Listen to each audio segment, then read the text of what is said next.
Hello friends, welcome to study to learn. आज के इस सेशन डिस्कस करेंगे भारत की जलवायु को।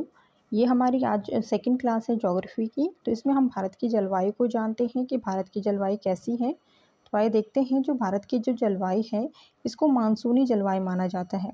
ठीक है। और मानसून जो शब्द है जिसमें हम मानसूनी जलवायु कह रहे हैं, तो जो मानसून शब्द है वो अरबी शब्द के मौसम से लिया गया है। ठीक है। इसकी उत्पत्ति कहाँ से हुई है? अरब शब्द के मौसम से। ठीक है। और इसका अर्थ होता है पवनों की दिशा के मौसम के अनुसार परिवर्तित हो जाना। तो ये इसका अर्थ है मौसम का। ठीक है। भारत में जो हिंद महासागर है वहाँ से जो पवनें चलती हैं, यानी कि जो हवा चलती है, उसकी दिशा में ऋतु वत जो परिवर्तन होता रहता है। ठीक है। यानी कि हर जो सीज़न होता है उसमें क्या होता है, हिंद महासागर से जो हवाएं चलती हैं, तो उन हवाओं में जो अलग अलग सीज़न है उसमें क्या होती है, चेंजेस आपको देखने को मिलते हैं। ठीक है। फिर है इसमें भारत की जलवायु को ऋतु चक्र के द्वारा आसानी से समझा जा सकता है। यानी कि जो भारत में जो जलवायु है तो उसमें अलग अलग कौन कौन से सीजन होते हैं, तो ये मेनली 4 होते हैं। ठीक है। 4 प्रकार के सीज़न इंडिया में आपको देखने को मिलेंगे। इसमें ग्रीष्म ऋतु, वर्षा ऋतु, शरद ऋतु और शीत ऋतु। ठीक है। तो इस तरीके से 4 ऋतुएं भारत में आपको देखने को मिलती हैं। इनको हम डिटेल में समझते हैं कि ग्रीष्म ऋतु में कैसा मौसम रहता है, अन्य ऋतुओं में कैसा मौसम रहता है। तो सबसे पहले देखिए ग्रीष्म ऋतु की बात करेंगे तो मार्च से मई तक का जो समय होता है वो कौन सा होता है, भारत में ग्रीष्म ऋतु का होता है। ठीक है। और ये क्या होता है, जब उत्तरायण में जब सूरज क्या करता है, चढ़ने लगता है, तो भारत में इसकी वजह से क्या होता है, तापमान बढ़ जाता है। यानी कि उत्तर दिशा की ओर जब सूरज जाता है सर्दियों के बाद, तो भारत में क्या होता है, तापमान बढ़ने लगता है। इस समय पूरे भारत में क्या होता है, बहुत तेज़ मतलब बहुत तेज़ गर्मियाँ स्टार्ट हो जाती हैं। और साथ साथ में जो हवाएं चलती हैं, गर्म हवाएं, जिनको शुष्क हवाएं कहते हैं और जिनको हम क्या कहते हैं, लू भी कहते हैं। तो इस तरह की हवाएं आपको देखने को मिलती हैं। इस ऋतु में तूफान के साथ तेज़ हवाएं। ठीक है। यानी कि आपने ये चीज़ देखी हुई होगी कि जो मई का महीना होता है, ठीक है, अप्रैल मई का महीना, तो बहुत तेज़ हवाएं उस महीने चलती हैं। कभी कभी बहुत तेज़ बारिश भी आपको देखने को मिलेगी और कभी कभी बहुत तेज़ ओले जो होते हैं तो वो भी आपको देखने को मिल जाते हैं। ठीक है। तो इस तरीके का कुछ मौसम होता है ग्रीष्म ऋतु का, जिन्हें मानसून पूर्व की वर्षा कहा जाता है। तो ठीक है। तो इस तरीके का जो सीज़न होता है इसको क्या कहा जाता है, मानसून पूर्व की वर्षा इसको कहा जाता है। ठीक है। अब इस वर्षा का जो है डिफरेंट डिफरेंट जगहों पर डिफरेंट डिफरेंट इसको नाम से जाना जाता है। तो वो कौन कौन से नाम हैं इनको देख लेते हैं। तो नॉर्वेस्टर सबसे पहले है। तो यह जो शब्द है वो यूज़ किया जाता है इस वाले मौसम के लिए जहाँ पे ये गर्मी की वर्षा होती है, जिसके साथ तेज़ हवाएं, ठीक है, तूफान, तेज़ बारिश होना और साथ में ओले गिरना। ठीक है। तो इसको कहा जाता है नॉर्वेस्टर। अब ये नॉर्वेस्टर जो है वो किन किन स्थानों पे इसको यूज़ किया जाता है, तो पूर्वी भारत की अगर बात करें तो पश्चिम बंगाल वाले क्षेत्र में इसको नॉर्वेस्टर कहा जाता है, बिहार में, झारखंड में, उड़ीसा में। ठीक है। तो इन 4 स्थानों पर, या 4 अलग अलग जो राज्य हैं यहाँ पे इसको नॉर्वेस्टर कहा जाता है। यह चाय, जूट और चावल की खेती के लिए लाभदायक है। तो ये जो बारिश होती है गर्मियों की तेज हवाओं वाली, तो यह चाय, जूट और चावल की खेती के लिए ये लाभदायक होती है। फिर नेक्स्ट आता है इसमें काल बैसाखी। ये नेक्स्ट शब्द है इस वर्षा के लिए। तो यह पश्चिम बंगाल में जो नॉर्वेस्टर का ही स्थानीय नाम है। यानी कि कोई लोग इसे काल बैसाखी कहते हैं तो कोई इसको नॉर्वेस्टर कहते हैं, और स्थानीय नाम यानी कि लैंग्वेज, जो लोकल लैंग्वेज है उसमें इसको काल बैसाखी कहा जाता है। फिर आता है चेरी ब्लॉस। ठीक है। अब चेरी ब्लॉस में जो है वो कर्नाटक में वर्ड को यूज़ किया जाता है। और इस टाइम पे जो समय होता है वो कॉफ़ी के जो पौधे होते हैं फूलों के खिलने का भी ये समय होता है, और जिसकी वजह से मतलब जो ये बारिश होती है, गर्मियों की वर्षा जो होती है, तो इसकी वजह से ये कॉफ़ी के फूलों को खिलने में थोड़ा सा क्या करता है, हेल्प भी करता है। नेक्स्ट वर्ड जो है वो है आम्र वृष्टि। आम्र वृष्टि है जो कि दक्षिण भारत में यूज़ किया जाता है ये शब्द। और ये इससे क्या होता है, इस वर्षा से आम क्या होते हैं, जल्दी पकने में सहायक ये वर्षा होती है। ठीक है। नेक्स्ट आता है बड़ौई चिला। ठीक है। तो यह भी नॉर्वेस्टर का ही एक स्थानीय नाम है जो कि असम में यूज़ किया जाता है। ठीक है। कि कहाँ यूज़ किया जाता है, असम में।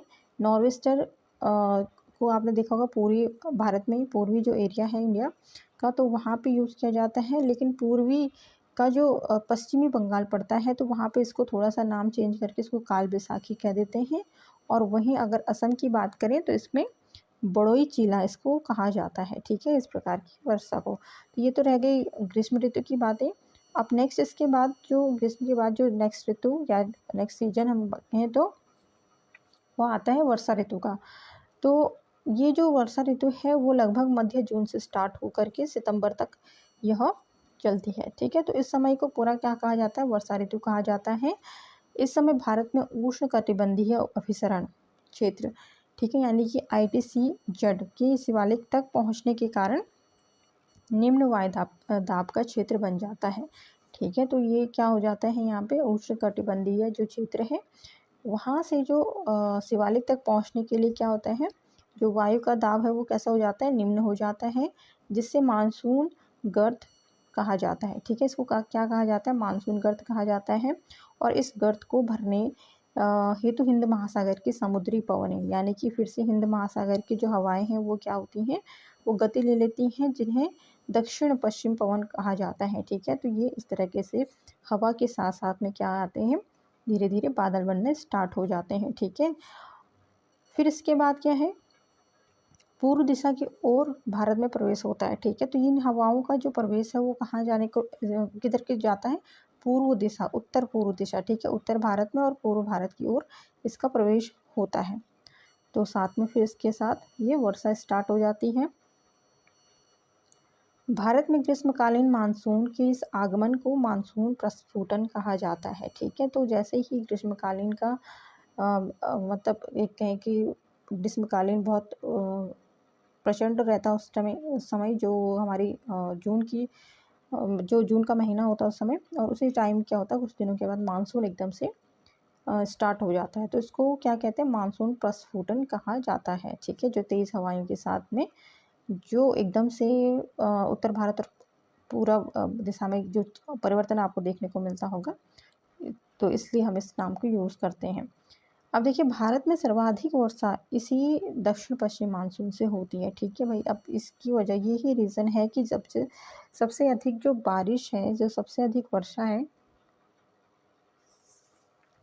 सो इसकी वजह से ही क्या होता है, दक्षिण पश्चिम मानसून की वजह से ही भारत में सबसे ज़्यादा बारिश होती है। और भारत में मानसून का प्रवेश जो है वो ऑलरेडी बता दिया है, वो जून के महीने में स्टार्ट होता है। तो जून के प्रथम सप्ताह में, तो अगर बात करें तो दक्षिण भारत की तरफ से स्टार्ट होता है, केरल, ठीक है, तथा जुलाई तक पूरे भारत में यह पहुंच जाता है, ठीक है। तो स्टार्टिंग में आपने जो क्योंकि हिंद महासागर की तरफ से जो हवाएं हैं वो आ रही हैं, तो इसकी वजह से क्या होते हैं, केरल में पहले प्रवेश होगा, दक्षिण भारत में पहले प्रवेश होगा, फिर उसके बाद अन्य जगहों पर ये जो मानसून है वो प्रवेश करता है। भारत की प्रायद्वीप जो भारत की प्रायद्वीपीय आकृति है, उसके कारण दक्षिण पश्चिम मानसून दो शाखाओं में बँट जाता है, ठीक है। इसमें एक होता है अरब सागर शाखा और दूसरा होता है बंगाल की खाड़ी शाखा, ठीक है। तो ये मानसून अलग अलग दिशाओं मतलब अलग अलग खंडों में इसको देखा जाता है।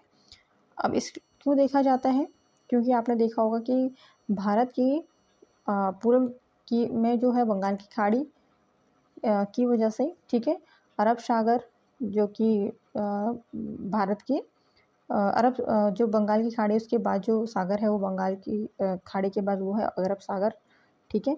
तो इसको जो हवाएं होती हैं, मानसून की हवाएं होती है वो बंगाल की खाड़ी तथा अरब सागर इन सबसे मिक्स होकर के भारत में प्रवेश करता है, ठीक है। भारत में मेघालय राज्य का अ,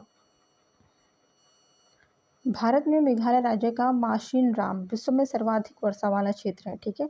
अब देखिए भारत में सबसे अधिक वर्षा कहाँ होती है, मेघालय में होती है, ठीक है। और यहाँ पे जो एक जगह है माशिनराम, ठीक है, तो ये विश्व में सबसे अधिक वर्षा वाला क्षेत्र ये माना जाता है भारत का, जो कि मेघालय का माशिनराम है, ठीक है। वहीं राजस्थान के थार मरुस्थल एवं जम्मू कश्मीर के लेह क्षेत्रों में सबसे कम वर्षा होती है। तो ये कम से कम यहाँ पे 10 सेंटीमीटर से भी कम वर्षा होती है, तो इतनी कम बारिश आपको देखने को मिलती है जम्मू कश्मीर के लेह, ठीक है। लेह में लेह इसी वजह से क्या है, भारत का सबसे कम वर्षा वाला स्थान है, ठीक है। सबसे अधिक का देख लिया आपने मेघालय राज्य का मासिनराम, और वहीं अगर सबसे कम वर्षा की बात करें, कम बारिश की बात करें, तो वो है भारत का लेह, ठीक है। जम्मू कश्मीर का जो लेह है, यहाँ पर सबसे कम वर्षा देखने को मिलती है। फिर है इसमें पश्चिमी घाट के पूर्वी ओर होने के कारण, ठीक है। जो पश्चिमी घाट है वह पूर्व की ओर होने के कारण जो पूर्ण स्थान है वो जो एरिया है वो वृष्टि छाया प्रदेश की श्रेणी में आता है, जहाँ बहुत कम वर्षा होती है, ठीक है। तो यहाँ पर भी क्या होती है, बहुत कम वर्षा होती है, लेकिन लेह से थोड़ी सी ज़्यादा होती है। जबकि उसके ठीक पश्चिम में जो पश्चिमी घाट है, ठीक है, पश्चिम में पश्चिम घाट है के पश्चिमी छोर पर महाबलेश्वर में पर्याप्त मात्रा में वर्षा होती है, ठीक है। तो ये एक ही स्थान पर है, लेकिन इसमें फ़र्क पड़ रहा है कि पश्चिमी घाट जो है पूर्व दिशा की ओर पड़ता है, जिससे वहाँ पर कम वर्षा होती है, ठीक है, जो पूर्ण स्थान वहाँ पर पड़ता है। लेकिन वहीं पश्चिमी घाट है जो पश्चिम घाट की जो पश्चिम दिशा की ओर पड़ता है, पश्चिम छोर पर पड़ता है, जहाँ पर महाबलेश्वर स्थान है, तो यहाँ पर क्या होती है, ठीक ठाक वर्षा यहाँ पर देखने को मिलती है। फिर है तमिलनाडु के कोरामंडल तट की अवस्थिति दक्षिण पश्चिम मानसून की दिशा के समांतर तथा तमिलनाडु के आंतरिक भागों के दृष्टिया क्षेत्र में होने के कारण यह क्षेत्र दक्षिण पश्चिम मानसून से वर्षा नहीं प्राप्त कर पाता है, ठीक है। अब अगर बात करें तमिलनाडु के कोरामंडल तट की, ठीक है, तो यह इसकी स्थिति क्या है, दक्षिण पश्चिम का जो मानसून होता है, तो यह बिल्कुल सीधी होती है, लेकिन वो तमिलनाडु तक बहुत अच्छे से नहीं पहुंच पाती है, आंतरिक भागों में नहीं पहुंच पाती है, जिसके कारण यहाँ पर जो मानसून की वर्षा है वो प्राप्त मतलब अच्छे ढंग से नहीं हो पाती है, ठीक है। और वहीं बात करें उत्तरी भारत में पूर्व से पश्चिम की ओर वर्षा में क्या हो जाती है, धीरे धीरे कमी हो जाती है, ठीक है। उत्तरी भारत से जो पूर्व से पश्चिम की ओर वर्षा होती है, ठीक है, तो उसमें कमी आती है, पूर्व से जो पश्चिम दिशा की ओर जाती है, ठीक है। तो कुछ इस तरीके का वर्षा का ये पूरा सिलसिला होता है वर्षा ऋतु का। अब इसमें आगे है शरद ऋतु। वर्षा के बाद शरद ऋतु का आगमन होता है, ठीक है। अब इसके तुरंत बाद आप देखते होंगे क्या होता है, अक्टूबर से हल्की हल्की सी ठंड स्टार्ट होने लगती है, ठीक है। और इसका जो समय है वो भी आप देख सकते हैं, अक्टूबर के मध्य से दिसंबर तक होता है। और इसको क्या कहते हैं, लौटता हुआ मानसून या निर्वर्तन इसको कहा जाता है। उत्तर भारत में इस मौसम में प्रायः वर्षा नहीं होती है, ठीक है। इस महीने आपको वर्षा बहुत कम देखने को मिलती है कभी कभार। लेकिन बंगाल की खाड़ी की अगर बात करें तो वहाँ पे चक्रवाती या जो तूफान है वो यहाँ पे विकसित होते रहते हैं इस ऋतु में, शरद ऋतु में, ठीक है। शरद ऋतु के बाद नेक्स्ट बढ़ते हैं शीत ऋतु। इसका जो काल है वो मध्य नवंबर से फरवरी तक बनता है, ठीक है। तो इसमें जो सूर्य की जो स्थिति होती है तो वह अब उत्तर के से कहाँ हो जाती है, दक्षिणायन हो जाती है, यानी कि दक्षिण की ओर सूरज आपको देखने को मिलता है। उत्तर भारत में उच्च दाब का निर्माण होता है, ठीक है। अगर उत्तर भारत की बात करें तो वहाँ पर उच्च दाब देखने को मिलता है, एवं जो पवनें होती हैं वो निम्न दाब वाले क्षेत्र की ओर चलने लगती हैं। तो ये स्थिति जो होती है वो शीत ऋतु में ये स्थिति बनती है। इस शीतकालीन या इसको शीतकालीन या लौटता मानसून कहा जाता है, या उत्तर पूर्वी मानसून भी इसको कहा जाता है। तमिलनाडु के तटीय क्षेत्र को इससे वर्षा प्राप्त होती है। तो इस महीने जो है तमिलनाडु के क्षेत्र में आपको वर्षा देखने को मिल सकती है, ठीक है। फिर है इसमें